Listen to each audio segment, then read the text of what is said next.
Bonjour à toutes et à tous, soyez les bienvenus sur le stand d'Upwind by Merconcept. Merci à vous d'être là, merci au public d'être aussi nombreux et merci aux invités d'être ici présents. Alors on est à 48 heures, on ne sait pas trop, 24-48 heures du départ de la Transat Café L'Or. L'équipe d'organisation de la course a choisi de placer cette journée sous le thème de la voile pour tous en partenariat avec la fondation 11 Hour Racing. Merci pour l'accent. À ce propos, je tiens à remercier évidemment la fondation car ils sont partenaires d'Upwind by Merconcept depuis sa création en 2024 et parce qu'ils sont des acteurs importants dans le monde de la course au large. Ils accompagnent de nombreux projets sur les volets environnementaux, scientifiques et sociétaux.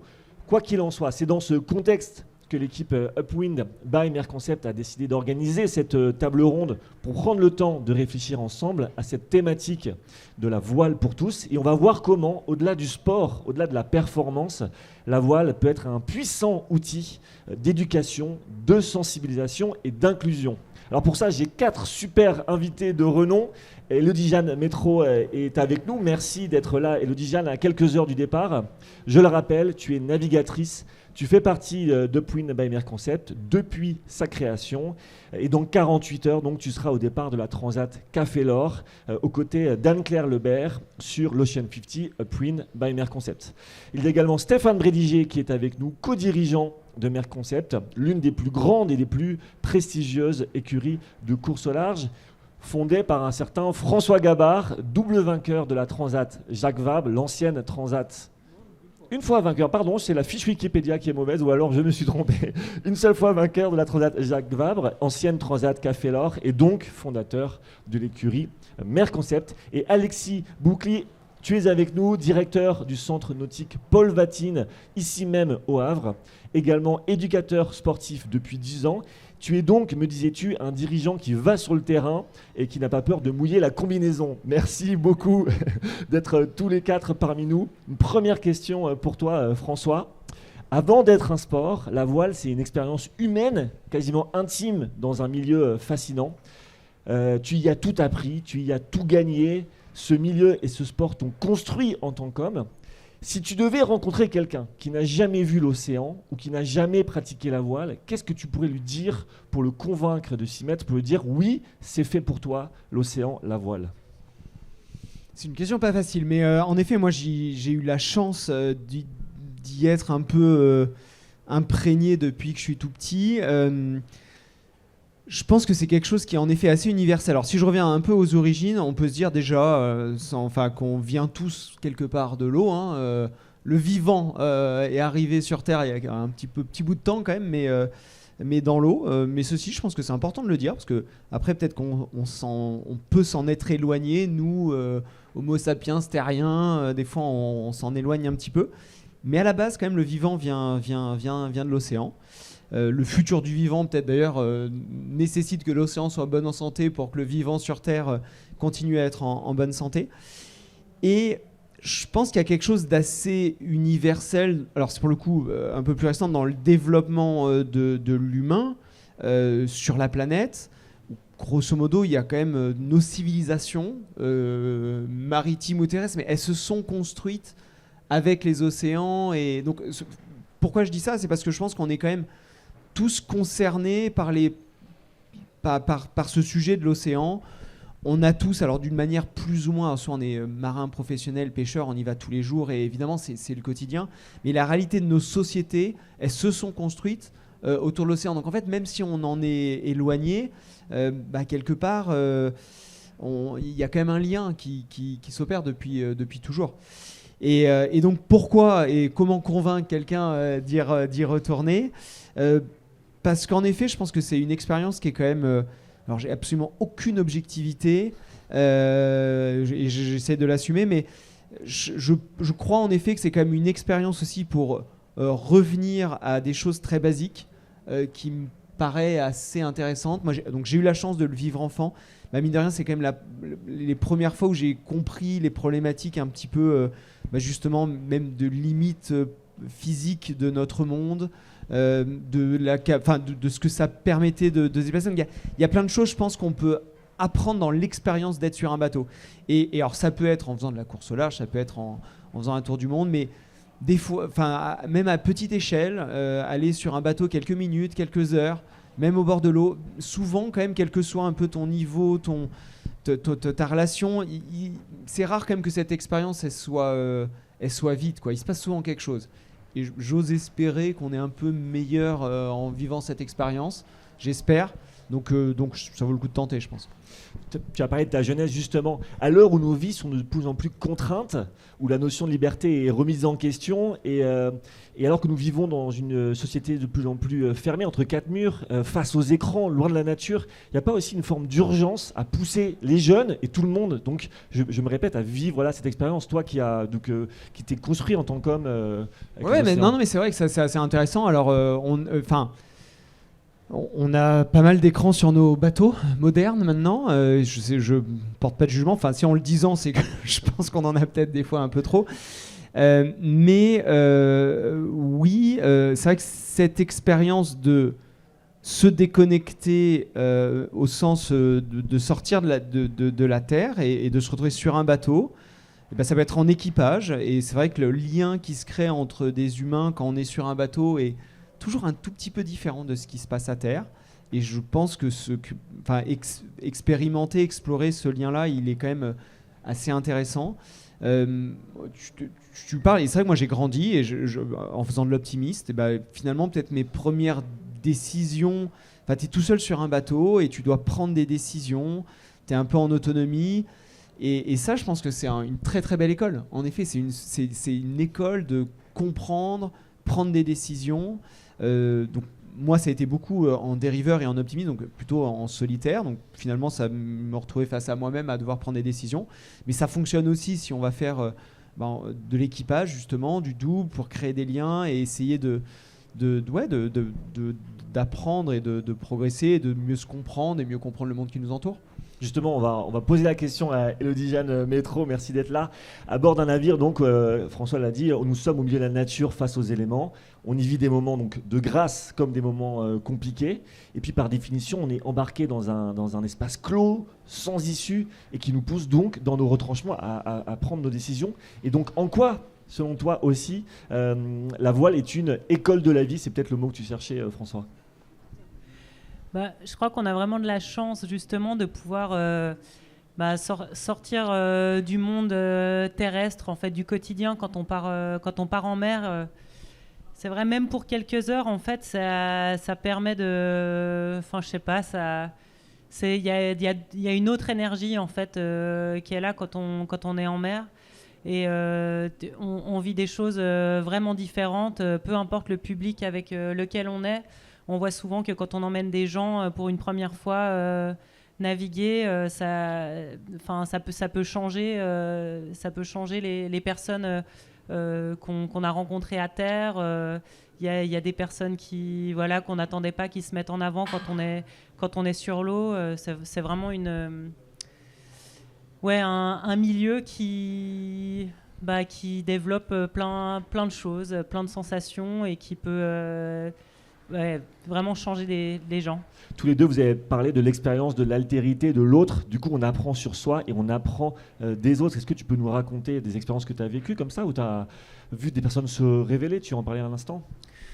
Oui, c'est quand on est en mer, il y a des moments où tout va bien, puis il y a des moments où on a des petits pépins qui nous arrivent, et j'ai toujours trouvé intéressant dans les moments un peu plus stressants qu'on peut vivre, de voir que c'est pas toujours les personnes auxquelles on s'attend qui vont se mettre en avant dans un équipage pour gérer au mieux le problème. Et je trouve que ça, c'est assez génial de voir que dans les situations de stress, c'est pas forcément les personnes auxquelles on aurait pensé qui arrivent à se mettre vraiment au service du projet et à faire en sorte que le problème soit réglé le plus vite possible. Et je trouve que ça met encore plus en avant les qualités intrinsèques des individus qui font partie d'une équipe. Élodie Jeanne, François, pourriez-vous nous partager un moment où la mer vous a appris quelque chose d'essentiel humainement? Petite colle. Non, c'est vrai qu'on peut découvrir des gens, mais moi j'ai eu la chance, en étant plus jeune, sur le lac Léman, d'emmener beaucoup de personnes différentes naviguer, notamment des personnes qui étaient atteintes d'handicap mental ou moteur. Et puis en fait, d'avoir la possibilité d'emmener des publics différents sur l'eau, de voir en fait comment parfois elles arrivent à se révéler. Ça, à la fois, tu vois qu'il y a un truc génial qui se passe pour la personne qui est en face de toi. Et je trouve que de naviguer avec des publics un peu différents, ça te remet aussi pas mal les pieds sur terre. C'est très vite, quand on a des projets sportifs, on est très exigeant, on a plein d'attentes. Et puis en fait, quand on est sur l'eau avec des personnes différentes, et des fois, justement, ça nous remet à notre place peut-être de terrien. Et puis ça remet les choses ça met d'autres choses en valeur. Et ouais, ça nous remet les pieds sur terre, en fait. François, une expérience à nous partager? Ouais, je pense que c'est intéressant parce que le lien humain sur un bateau, il est un peu différent de ce qu'il peut y avoir à terre.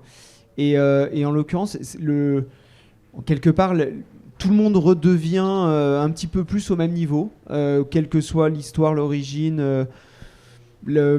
Ouais, on se retrouve plus en tant qu'humain, et ça je pense que c'est assez intéressant, et je pense que le lien qui se crée aussi quand on est sur un bateau, souvent ça reste dans le temps, et c'est des histoires qui restent.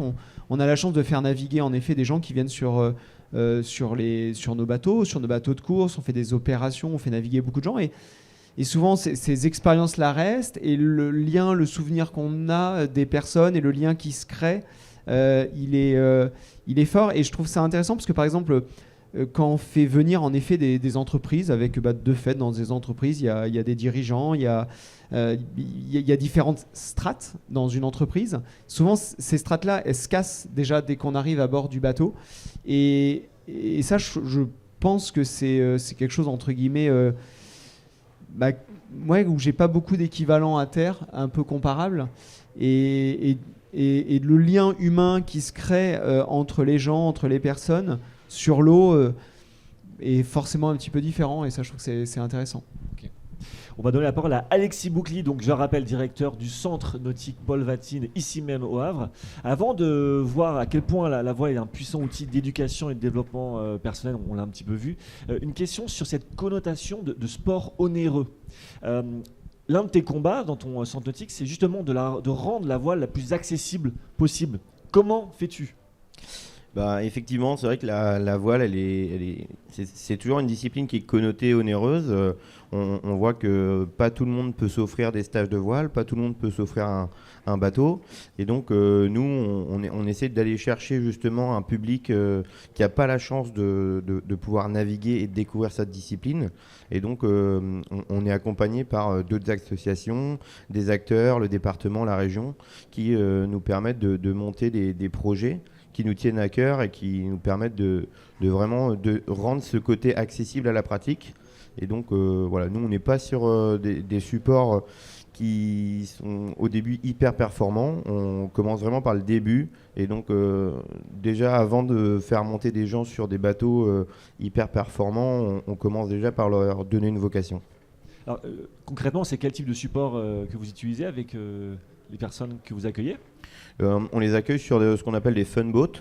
Donc c'est des petits catamarans en plastique, donc il n'y a pas de risque. C'est sûr que quand on part sur des bateaux un peu plus performants, il y a aussi un risque de casse. Et donc c'est des bateaux qui sont très accessibles, très faciles d'accès. Donc sur on va dire 2 heures de navigation, on arrive déjà à faire naviguer des gens, prendre du plaisir, prendre de la vitesse. Et voilà, donc on commence avec ça généralement. Avec le centre nautique, vous utilisez également la pratique de la voile comme un outil donc, pour éduquer à la protection de l'océan. On en parlera tout à l'heure aussi avec François. Pour cela, vous avez noué un partenariat avec la structure Respect Océan. Est-ce que tu peux nous parler de vos actions avec eux ? Ouais, alors en fait, on s'est dit... On travaille dans le nautisme, on a besoin de la mer, on a besoin de l'océan, et donc quoi de mieux que de s'associer à une ONG comme donc c'est Projet Rescue Océan, et donc eux qui nous permettent de sensibiliser en fait des jeunes, que ce soit des adultes, des enfants, des maternelles, en fait peu importe la tranche d'âge, mais l'idée c'est de monter un projet voile, donc En exemple, on travaille avec des CM1 par exemple sur une journée voile avec un ramassage des déchets, avec une sensibilisation vraiment de ce qui se passe sur l'océan. Et comme François disait tout à l'heure, on a besoin de cet océan pour naviguer, pour tout. Donc on les sensibilise déjà à ça. On passe à Stéphane Bréligier pour Mer Concept. Alors depuis toujours, on a constamment, on voit que la voile réunit des profils très différents à bord des bateaux, et ça se vérifie encore aujourd'hui chez Mer Concept, que l'on exerce un métier manuel derrière l'ordinateur, qu'on soit technicien, ingénieur, que l'on soit à terre ou en mer. Il y a du boulot pour tous dans le monde du nautisme. Alors oui, effectivement, un projet de course au large, c'est pas exclusif, enfin c'est pas une ou deux navigatrices ou navigateurs, c'est toute une équipe autour de ça. Il y a des préparateurs, il y a des techniciens, il y a des ingénieurs, il y a des bureaux d'études, il y a des gens qui s'occupent de la logistique, de la communication. On est beaucoup plus large que simplement un projet purement sportif. Donc ça fait appel à pas mal d'autres compétences et d'autres appétences aussi. Et ça nous permet d'attirer aussi et de faire venir des profils au monde de la voile, pas exclusivement par l'aspect sportif. Et puis il y a des petits jeunes qui parfois font carrière au sein de l'écurie. Il y a un certain Tom Laperche, c'est ça, qui est arrivé en tant que stagiaire il y a quelques années. Il y en a effectivement. On peut démarrer tout au début de la chaîne. Je ne vais pas dire en bas de l'échelle parce que ça n'a pas beaucoup de sens, mais tout au début effectivement de la chaîne d'un projet comme ça. Et puis effectivement en être la tête de pont et la partie la plus visible quelques années plus tard. Et tu cites Tom, effectivement, qui est un bon exemple. Ouais. Donc on l'a vu, l'océan est fait pour tous, l'océan est universel. La pratique de la voile est un formidable moyen de vivre des expériences humaines enrichissantes et intenses. Un moyen aussi de découvrir le milieu naturel pour le protéger. Et chacun peut y trouver sa place professionnellement. Je vous propose désormais de rentrer un peu plus dans le détail de projets à la voile à fort impact et qui montrent à quel point la voile est faite pour tous. Élodie, Jeanne Métro, est-ce que tu peux nous parler de l'origine d'Upwind by Mer Concept? Oui, Upwind by Mer Concept, c'est un projet qui est né d'un constat qu'il n'y avait plus tellement de navigatrices qui naviguaient sur les multicoques qui partaient au large, donc les Ocean 50, les Ultimes. Voilà, on avait eu Hélène MacArthur qui avait fait un tour du monde en solo, Karine Fauconnier qui avait skippé un Norma, mais en fait ça commence déjà à dater d'il y a plus de 10-15 ans aujourd'hui. Et puis du coup, la rencontre de Mer Concept et 11 Hour Racing a fait naître ce projet, un projet en Ocean 50 dédié à un équipage féminin pour justement laisser la place aux femmes d'avoir accès à ces super bateaux et de prendre de l'expérience pour naviguer en trimaran et ensuite pouvoir aller naviguer sur d'autres équipes ensuite. Comment ça s'est passé en 2024? Il y a eu une sorte de recrutement, c'est ça? Oui, il y a eu un appel à candidature qui a été lancé début 2024. Je crois qu'il y a eu un peu plus de 120 dossiers envoyés, donc ça veut dire que l'intérêt est vraiment là. Et puis au final, il y a 8 équipières qui ont été sélectionnées, dont Anne-Claire et moi. Et ce projet, il va jusqu'à la Route du Rhum 2026, à laquelle Anne-Claire participera. Donc des opportunités pour naviguer. Il y a beaucoup d'initiatives complémentaires, Women for Sea, le Magenta Project. Est-ce que tu sens une forme d'évolution justement de la place de la femme dans le milieu de la course au large? Je trouve que ce qui est intéressant, c'est que des petits projets dans certaines classes où on met en avant les femmes, elles peuvent faire changer un peu la couleur de la classe et justement féminiser la classe, qui a été le cas en Ocean 50. Après, on est encore très loin du compte, si on peut dire. Là, on est sur 148 équipiers pour la Transat Café L'Or. On n'est que 18 femmes. Franchement, on est quand même en extrême minorité. Donc, c'est pour ça qu'il y a vraiment de la place en fait pour ces projets au féminin qui permettent d'augmenter le nombre d'équipières qui peuvent se former, naviguer sur des bateaux performants, intéressants. Et puis ensuite, espérer aussi que ces projets, ils créent des vocations, ils montrent aux jeunes et moins jeunes qu'en fait, c'est des supports qui sont accessibles et auxquels on a le droit de rêver et qu'on peut essayer de trouver des financements pour monter son propre projet sur de tels bateaux. Super. François Gabard, on va passer sur le volet un peu environnemental. Lors de tes courses, tu as cherché à partager tes aventures au plus grand nombre. Tes bateaux, notamment, étaient des supports pédagogiques à destination des plus jeunes afin d'éveiller leur curiosité et leur conscience environnementale. Je pense notamment au projet La Course Bleue. Tu penses qu'il y a une forme aujourd'hui de responsabilité des marins d'utiliser leur sport pour s'adresser au grand public et surtout de raconter le monde autrement que par la performance? Bah oui, en fait, à quoi ça sert notre sport? En fait, on raconte des histoires, on fait vivre, on vide nous-mêmes des émotions et on essaie de les partager à un public qui va vibrer, pleurer, sourire au fur et à mesure des courses. Et de fait, on a une interaction avec un public qui nous suit et ça serait dommage de ne pas utiliser cette interaction pour faire passer des messages, pour essayer d'expliquer un petit peu par exemple, ce qu'est l'océan, ce qu'il faut préserver. Et on a cette chance, et donc quelque part une responsabilité, parce qu'en effet, je vois des enfants qui sont assez émerveillés par ce qu'on fait, qui vont suivre un peu tout ce qu'on fait, et qui vont nous écouter. Donc oui, il y a une forme de responsabilité, et si nous, marins, sportifs, quelque part, à partir du moment où on est derrière un micro, derrière une caméra, et qu'il y a des gens qui nous écoutent, si en plus le message peut mieux passer, parce qu'on est sportif, il faut s'en servir. Est-ce que tu peux nous parler justement de ce programme, La Course Bleue? L'idée, c'était autour du projet du trimaran S-Vers Lazartigue. Il y a un fonds de dotation qui a été créé, qui s'appelle Crest for Oceans, qui est pour donc la préservation des océans, avec différents volets, et dont un volet qui est sur la partie éducation.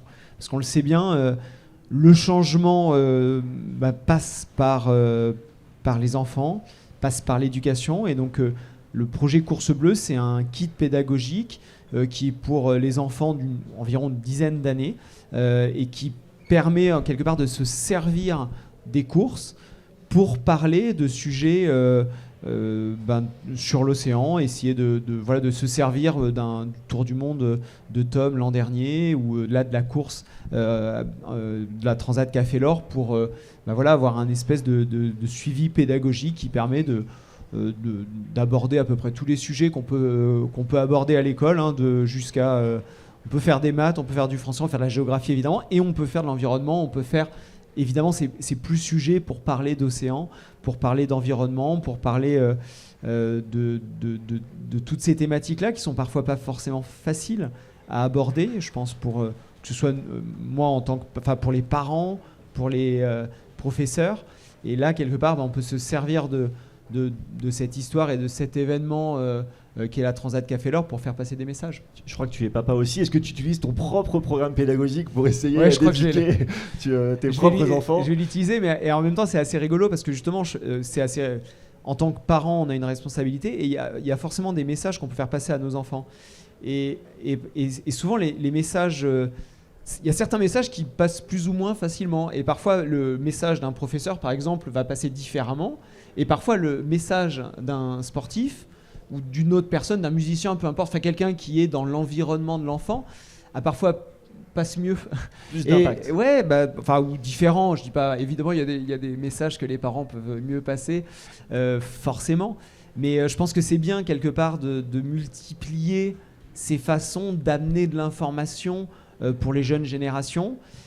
Et pour revenir, nous, à notre sujet de marins en course large, oui, on a une responsabilité de faire passer des messages, j'ai envie de dire, en complément de ce que les parents peuvent faire ou de ce que les professeurs d'école peuvent faire.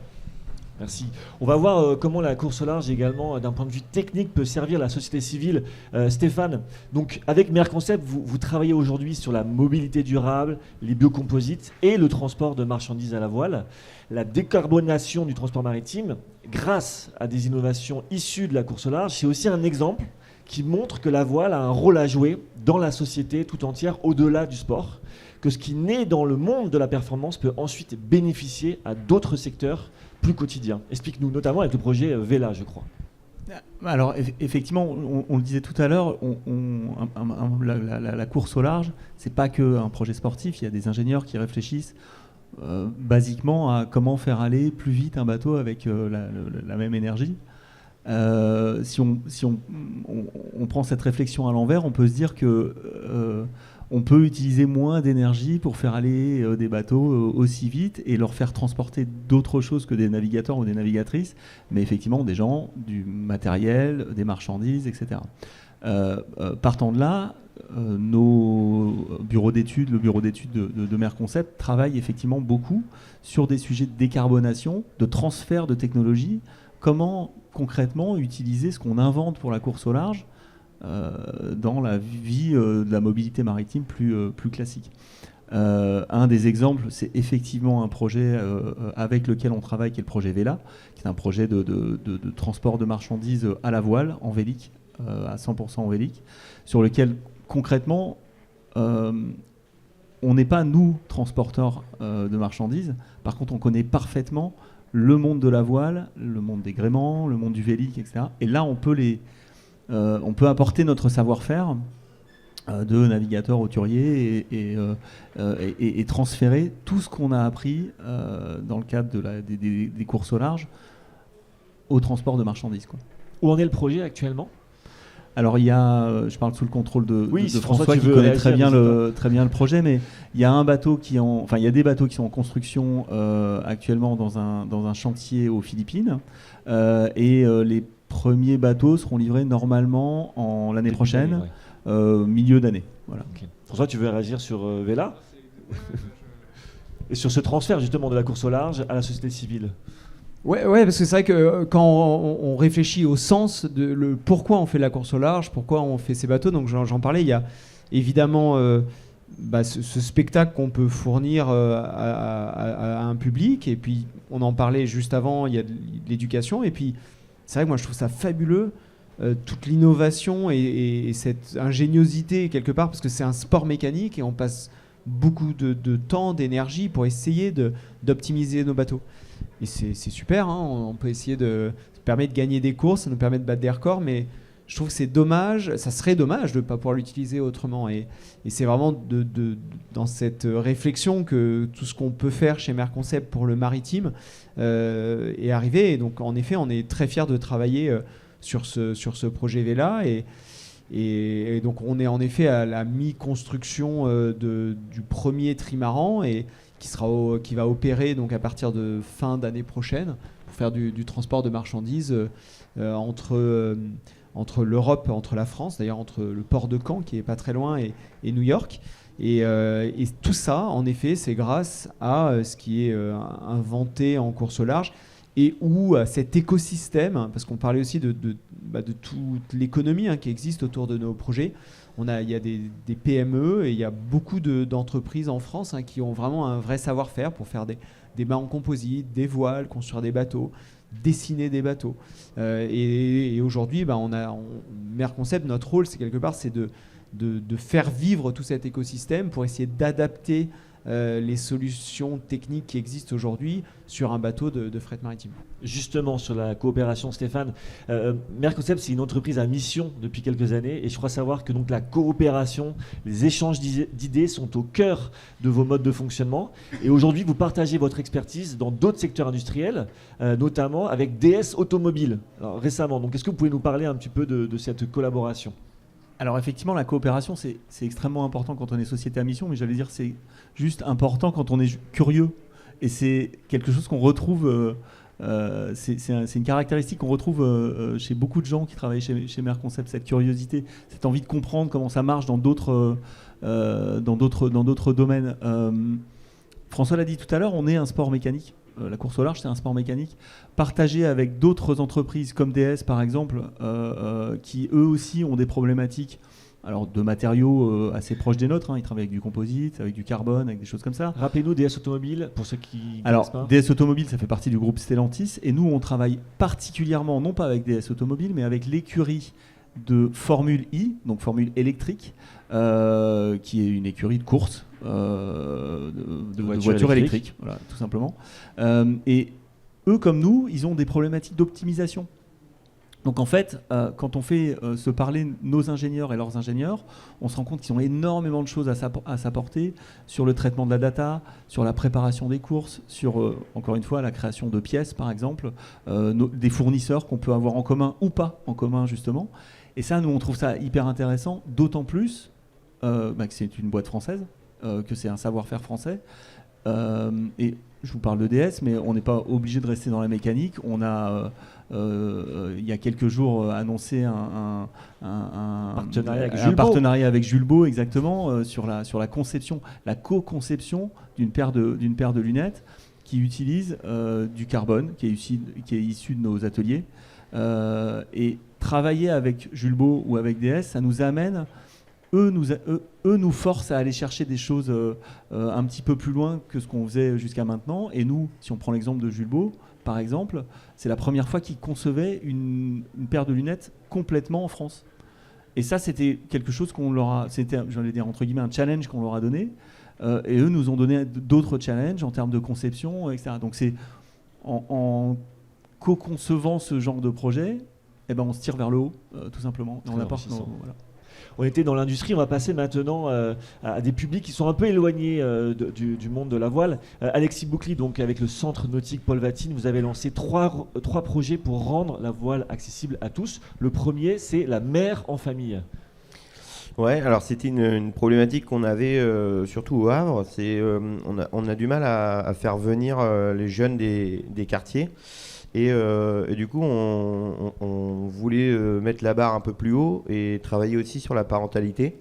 Et donc, on a créé ça il y a 3 ans. C'est un dispositif qui permet à des binômes de venir faire un stage de voile, mais un peu plus nautique que pur voile.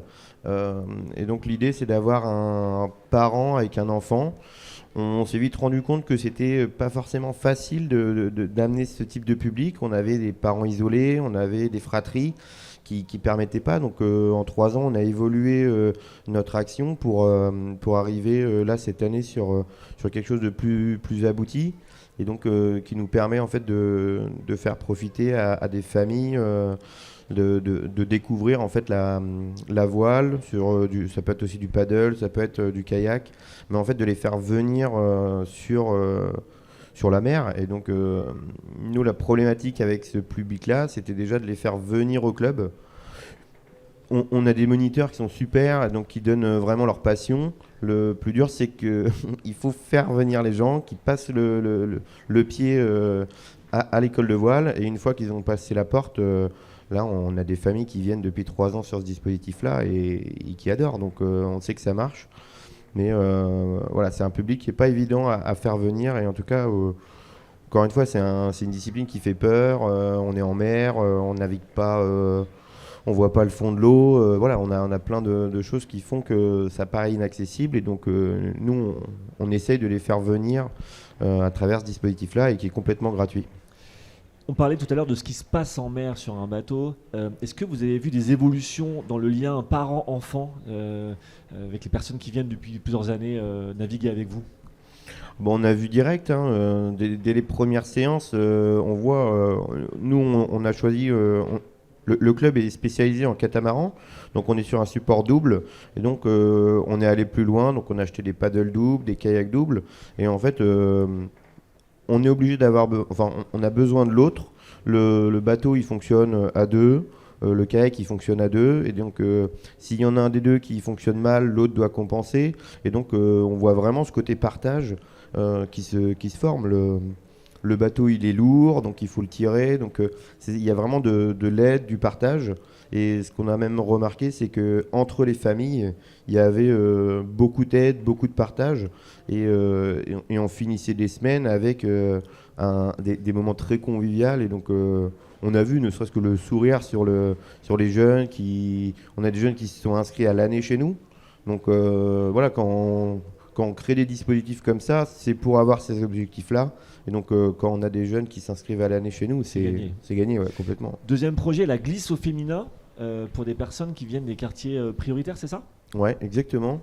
C'est pareil, comme disait Elodie, on On a peu de femmes en voile, peu de femmes en glisse, et donc nous on a aussi une section kitesurf et wingfoil, et en fait très très peu de femmes, donc on s'est dit on va essayer de faire venir des femmes de quartiers prioritaires, et pour les rassurer on a dit on va faire quelque chose de 100% féminin. C'est-à-dire que c'est vraiment pas ouvert aux hommes, c'est uniquement du 16-28 ans, uniquement féminin, et on leur propose de découvrir 3 séances de glisse, donc ça peut être en fonction de la météo, du kitesurf, du wingfoil, et donc voilà, ça, c'est pareil, c'est une pratique qui est assez onéreuse, et donc on avait en tout cas réfléchi pour faire découvrir cette pratique et féminiser un petit peu la pratique dans les écoles de voile.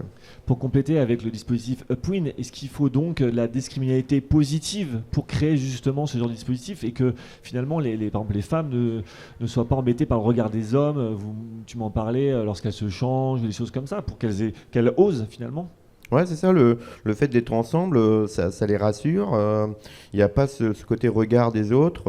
Et donc, voilà, on sait que des femmes dans les quartiers, le fait de se mettre en combinaison, c'est déjà une étape parce que bah, voilà, ça va mouler les formes. Et donc, voilà, c'est déjà une première étape de les mettre en combinaison. Et après, on leur fait plaisir en fait, en découvrant une activité qui est plutôt fun, qui est sympa à faire.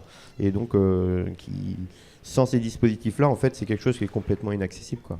Et troisième projet qui résonne avec ce que disait Elodie Jeanne, donc des projets avec les personnes en situation de handicap. Ouais, exactement, c'est ce qu'on a mis en place là depuis 2 ans. On a commencé par un projet qui s'appelait Handi-Glisse, donc vraiment pour leur faire découvrir la pratique de la glisse aux personnes en situation de handicap. Et après, on s'est dit, mais en fait, on est spécialisé en catamaran, pourquoi pas le faire en catamaran aussi? Et donc là, récemment, on a investi dans un catamaran vraiment exclusivement pour la pratique du handi. Et donc, on a monté un projet avec le comité paralympique normand pour accompagner notamment un IEM. On a eu la chance d'ailleurs de venir visiter le bateau et de faire une navigation sur les baptêmes de la Transat. Donc voilà, c'est des projets qui nous tiennent à cœur. On parle de voile inclusive, on va sur tous les volets.